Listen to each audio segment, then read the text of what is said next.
Hello everyone, it's Darkseeker here again. Welcome back for another video. Today I'm playing Skillzero's Odd Warrior on the Wild Mode ladder. Now Skillzero is a friend of mine and recommended that I play this deck, and he made quite a convincing case. So he's reached legend with this deck. He says it's a fun deck, it's a deck that he's created. And he says it kills even Shaman, Odd Rogue, Odd Paladin, Secrets Mage, and Star Aligner Druid. And those are all decks that are frequently featured on the Wild Mode ladder. You do see those decks played a lot. So this is a good deck to combat the current meta. And he said it'd be amazing if you could try it out, maybe highlight it on my channel, and he's put a list on Hearthstone, and I'll put a link to that in the video description. In the Hearthstone link, there's a bit of a guide on how to play the deck, how to mulligan, so that's pretty useful. But yeah, this deck has worked very well for me. It's helped me rank up a bit, and therefore I thought it would certainly be worth featuring it. So the deck is pretty well proportioned. You have some early game. Eternium Rover is a good 1-drop. Fierce Monkey is actually a good 3-drop when you consider that there is King's Defender in this deck as well. So maybe you can get a bit of a durability buff on the King's Defender weapon, given the taunts that are in this deck. Stonehill Defender, another card that synergizes with King's Defender. As you head to the mid-game, you have Brawls, you have Reckless Flurries to clear board. Diehorn Hatchlings will have died, hopefully, and as you head into the late game, you'll get those big, fat 6/9 dinosaurs that you can play. Elisa Trailblazer gives you an Angoro pack, which gives you a bit more fuel in the late game. Dr. Boom, Mad Genius, for a bit more staying power as well. So what do I like in particular about this deck? What I like in particular is that it absolutely thrashes Star Aligner Druid, and I've been facing a lot of Star Aligner Druids on the ladder in the last few weeks, so anytime you can absolutely destroy Star Aligner Druid, you are really, really happy. Basically, you tank up forever, keep tanking up, they play the combo, but because you've got so much armor, they can't kill you, so you then play Brawl and you win the game. It's that simple against Star Aligner Druid.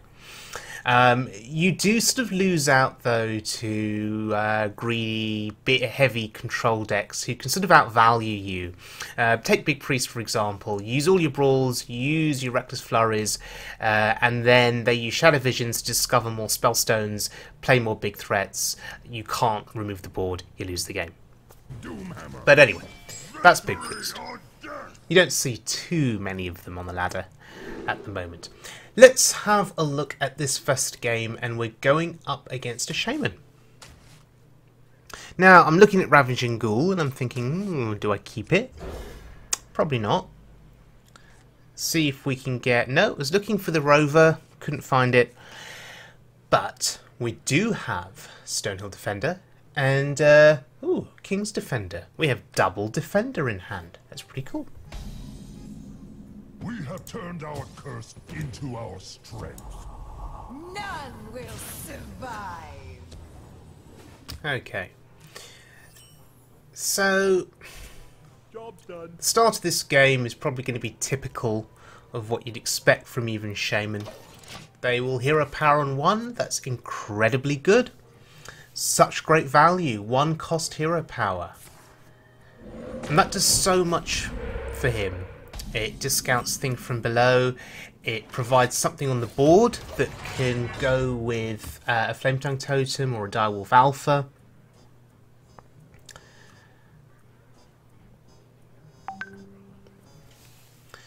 So next turn for me, I have Stonehill Defender. And that is more than likely going to be the play. But actually no, changed my mind. That's a Flametongue Totem, that has to die. So I was hoping to Stonehill Defender and then get value on King's Defender, get a durability buff on the weapon. But this is one of those situations where you just have to play the weapon, forego the durability buff, just use the weapon to clear something important. Sometimes it's very tempting to keep the weapon in hand, not to use it because you're so desperate to get the value on the durability. It's not worth it in this situation.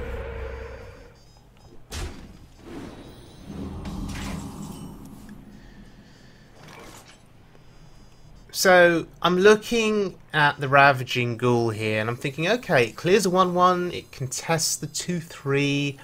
Is it worth playing? I think not, because I think I can use my face here to kill the 2-3. 3 attack weapon into 3 health goes pretty well. And play the Stonehill Defender.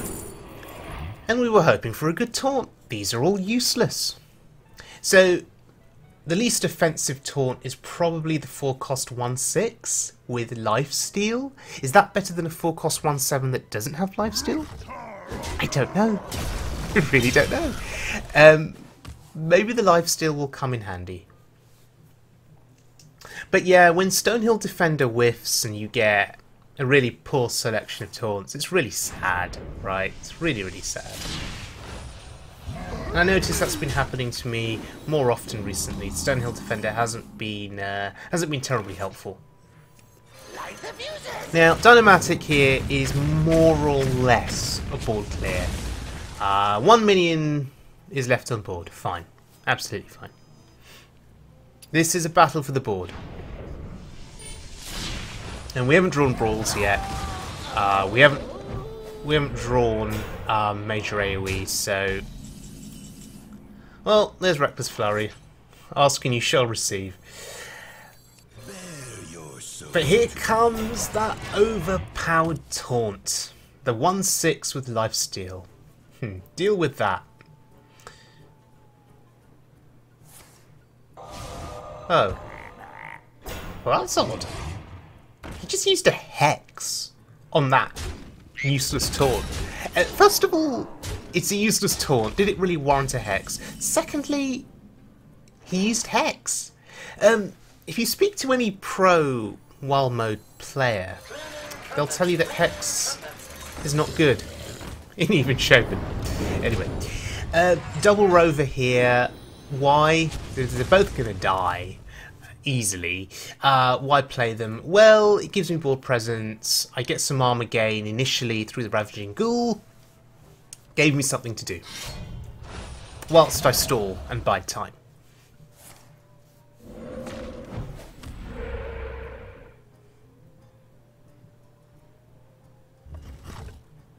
Yeah, so the rovers are both going to die. But at least they take out a minion when they die. That's fine. And this guy plays Eater of Secrets. Unbelievable. Hex and Eater of Secrets and even Shaman. So Slizzle466, who is a popular wild mode streamer, very good wild mode player. He's someone I'd consider a bit of a Shaman expert.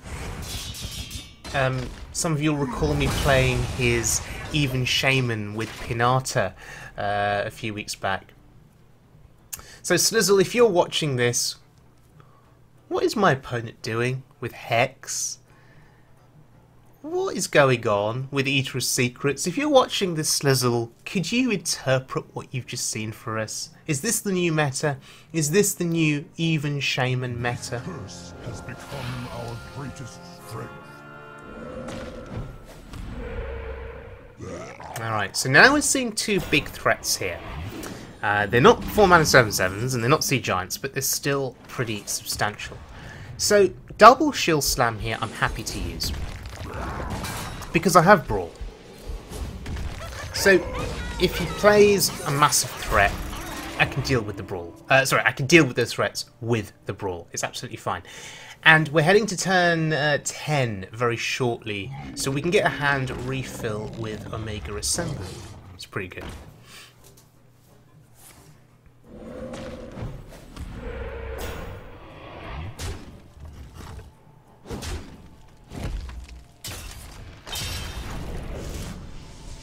And he's just used a Crackle on a 2-1. That's really strange. And these mechs are not the best in the world, but Siege Engine's okay, I guess. The other two are useless. But considering that he's top decking cards now, and that we have more cards in our hand, we have Brawl as well, we're in a good position.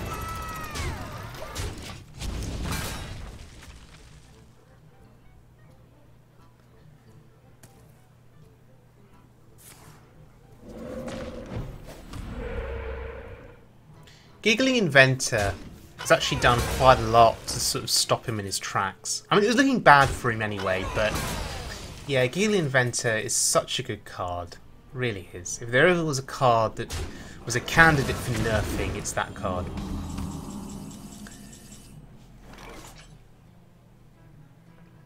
Is this a board that is worthy of Brawl? The question is, do we even need to Brawl here? I get the impression that we don't need to.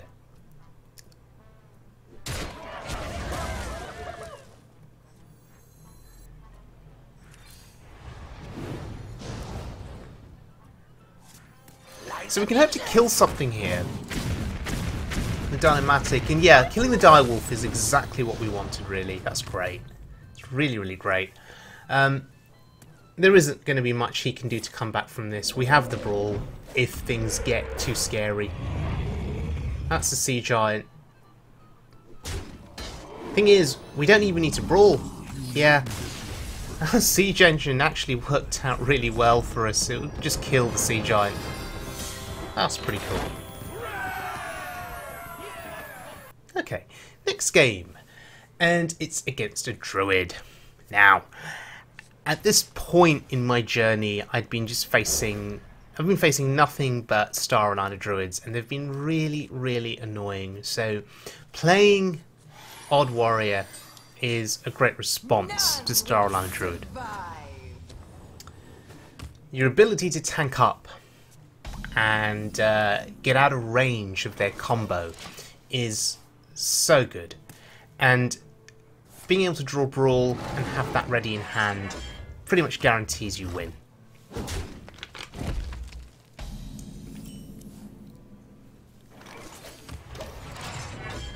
So let the tanking up commence.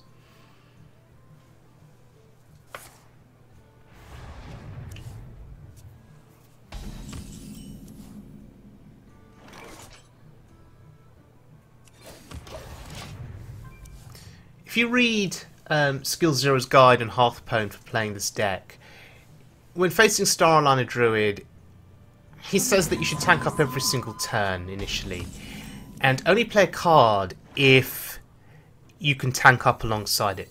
And that is really, really good advice. Really good advice, honestly. In this instance, I've just played the monkey, just because I want to stop my face from taking 3 damage.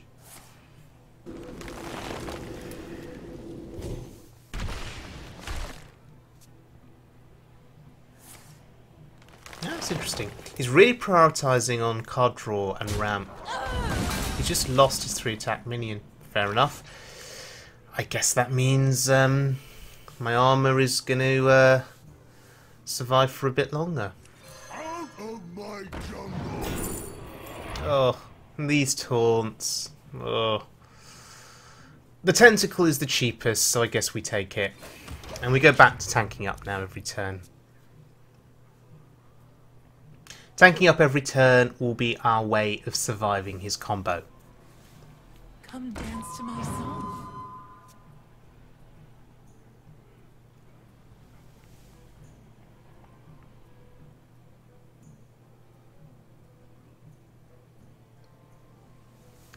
It's worth remembering that we have the coin as well, so we need to think about what that can do for us.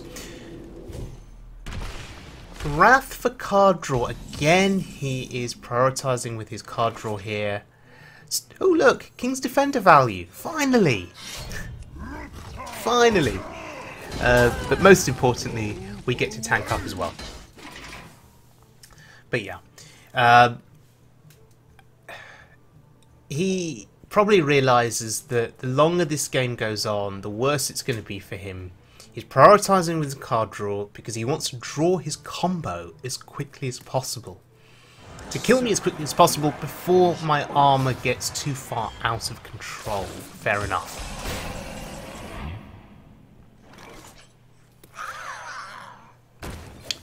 Now, assuming that this is Star Aligner Druid and not Togwaggle Druid,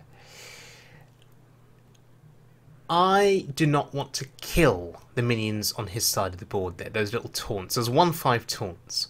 Because in order to pull off his combo, he needs space on the board, he needs room.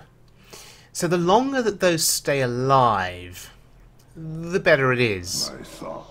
So, on my next turn, I'm not going to be trading into those 1/5s. I'm going to let him do it. I'm going to let him kill off his own minions via trading. And hopefully delay his ability to pull off the combo for as long as possible. Anyway, what is he thinking about? He has 9 mana. Does he have some way of pulling off the combo with 9 mana? I guess if you've got Biology Project, does that do it? Or Innovate? Death is eternal.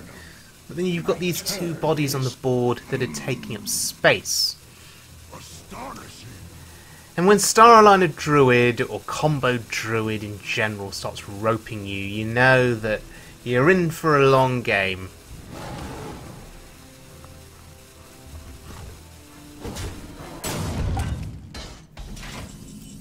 Okay. Go for some more armor. Feels pretty good. And we're going to tank up as well. So we're a very respectable life total here, including armor. And again, there's no need for us to attack. Let's let him make the attacks. Clear off his own minions.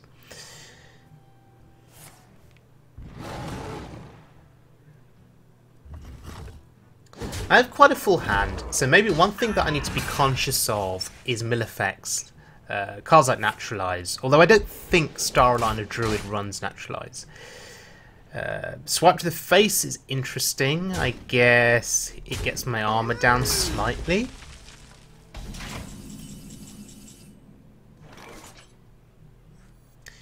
Giggling Inventor is interesting here. Do we need to play it? Or do we go with the Direhorn? I think the Direhorn is fine. He'll have to find a way to kill it, and we end up shuffling another card into our deck. So this is better.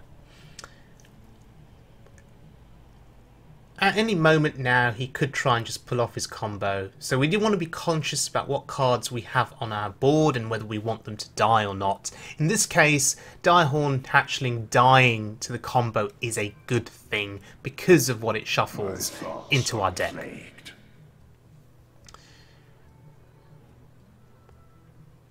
He's really taking his sweet time here. He's really thinking this through.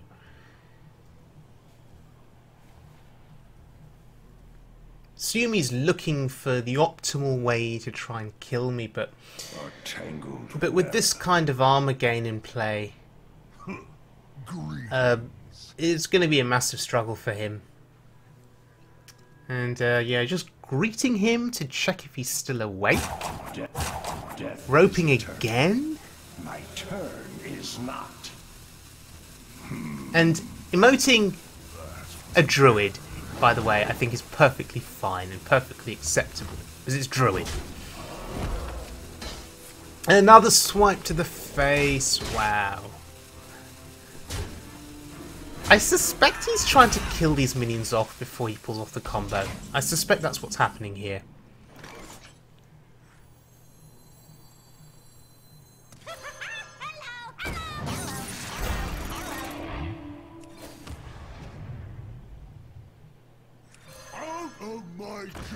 Discover last. Sludge Belcher, pretty good. This is probably the first time we've actually got a decent taunt out of Stonehill Defender. I mean, in the grand context of things, Sludge Belcher doesn't do a huge amount in this particular game, but it's a downsight better than the taunts we've been discovering so far.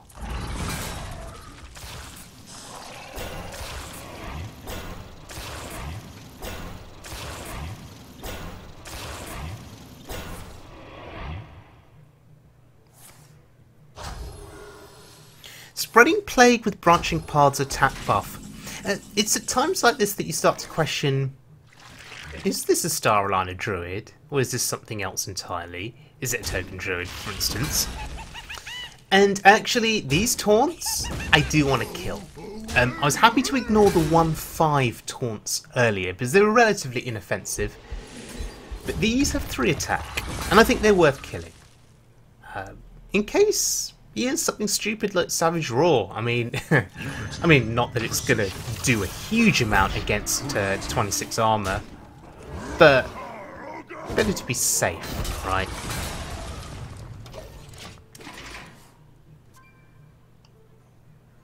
King's Defender coming in handy here, but I didn't take advantage of the magnetic effect there because I want 3 taunts on the board. Not 2.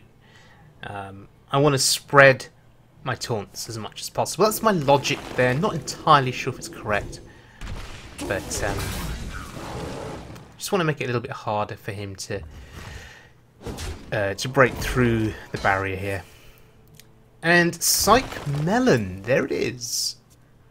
So combo Druid confirmed. 2 cards drawn.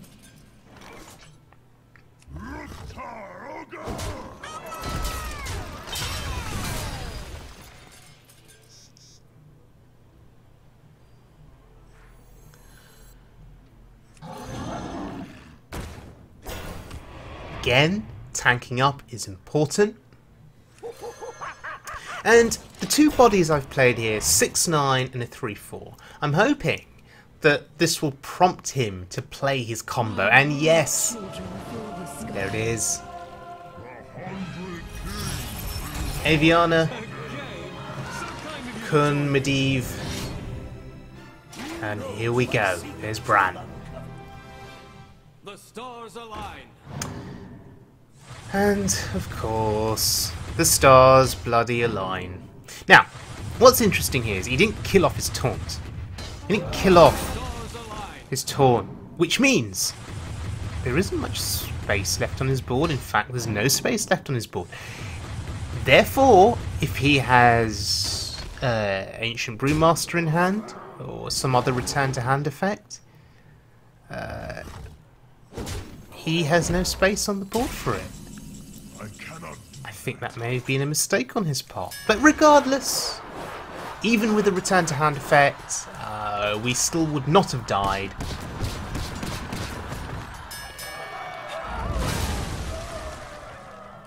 And yeah, it's pretty much game over. That's how you beat Star Aligner Druid. You just brawl at the right time. And our health total is still incredibly respectable. Now, he's going to be able to summon some minions here, which is a bit awkward, a bit annoying. I mean, a 4-4, well, it does a bit of damage. 2-2 does nothing. No mushroom power for you, sir. Okay, we're fine here. Yeah, concede. That's all you can do, Star Aligner Druid. But that was a pretty sweet win.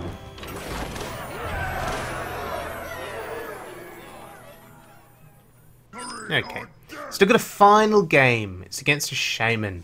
Now, the last shaman that we faced, he played Hex and did a whole manner of other strange things. He played Eater of Secrets as well, which was also quite bizarre.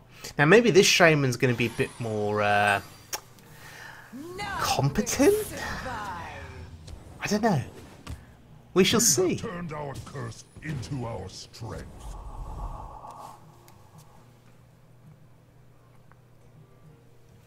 So the expectation will be a turn 1 hero power, which is, go on, do it, turn 1 hero power, What are you thinking about? There is little time. Why are you roping me? It's turn 1. There you go. Well done. Greetings indeed to the turn 1 hero power. Turn 1 hero power is really, really good. It synergizes very well with Direwolf Alpha, with Flame Tongue Totem. It gets presence on the board. It's especially good in terms of discounting things from below. Yeah. Turn 1 hero power. So broken. Anyway. Tank up here is a possibility, although I could just coin out the weapon. And you've got to think about the coin. Would there have been a better use for the coin in this game? Should I have kept the coin? Should I just have tanked up? I was keen to just remove as much from the board as possible to keep the number of minions on his board low. That's why I coined out the weapon.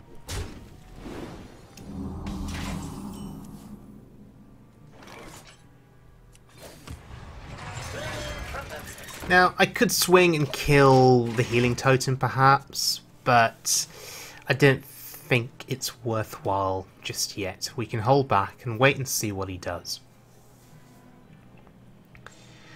What I'm interested in seeing is something like a Flame Tongue Totem here. And then we'll swing and attack that if he then doesn't get a Taunt Totem as well.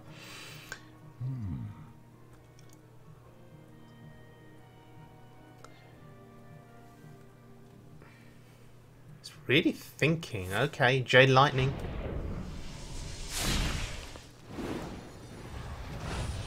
So we've gained some armor. Fair enough.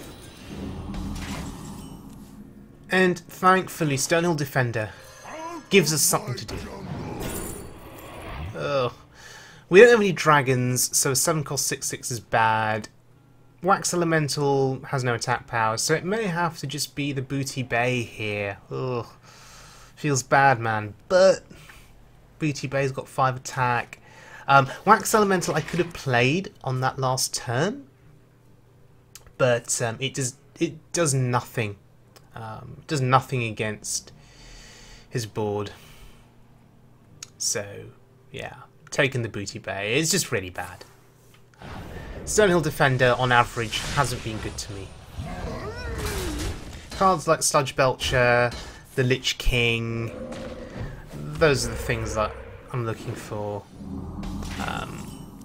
Or even just the warrior, you know, warrior-based taunts.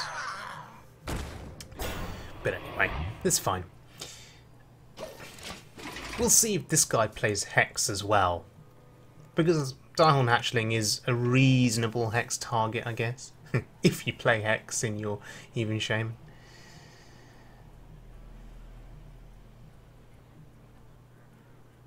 Oh dear. That's a Sea Giant. Now, we have a Brawl in hand. And his trades are really smart here. He's trading 2 minions away, lowering the number of bodies on board. So if I do Brawl, I guess the Sea Giant stands a bigger chance of surviving. It's really smart. But I don't need to Brawl here. I have Shield Slam and the weapon attack. So I can tank up, Shield Slam, swing with the weapon. We will take a bit of damage, but that's okay. I'd rather save the Brawls for future turns. Yeah. So King's Defender here. He's done some work for us. It's pretty good.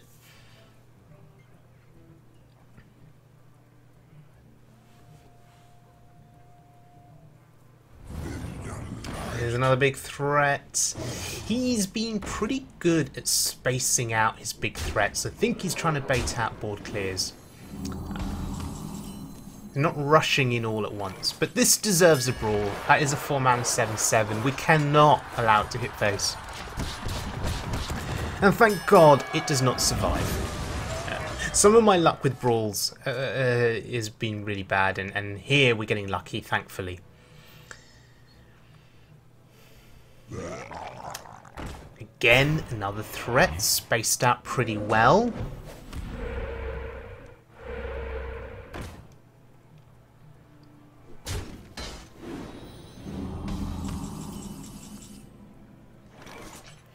Giggling Inventor feels pretty good here, perhaps.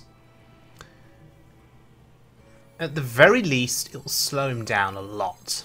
And again, that buys us a bit more time to draw into things that we want. Alternatively, the Booty Bay.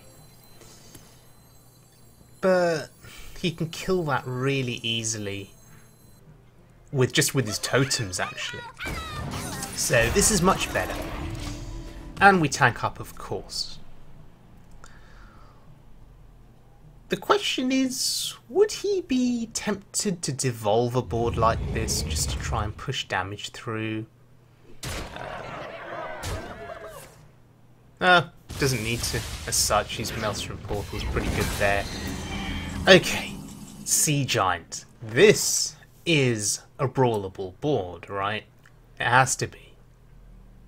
We can't take 8 and then 7 to the face on the next turn. There's just too much damage.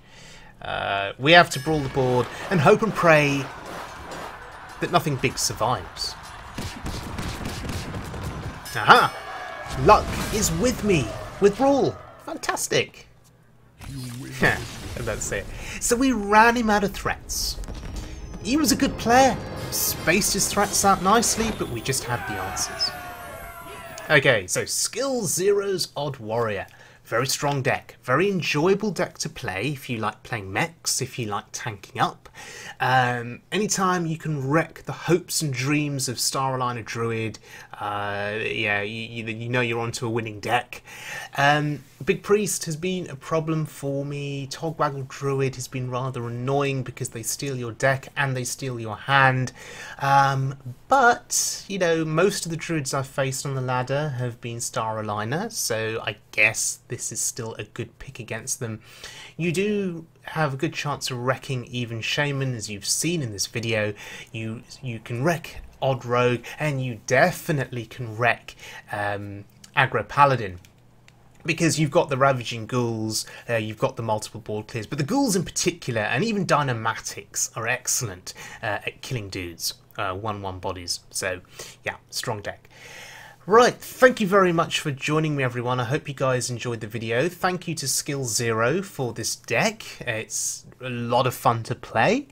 And I'll see you guys all again very soon for more standard or wild mode fun. If you enjoyed the content, please subscribe. I would be incredibly grateful. And you can look forward to the next video tomorrow evening, which will be a shorter video than usual, but an incredibly fun video. So, until tomorrow, take care guys,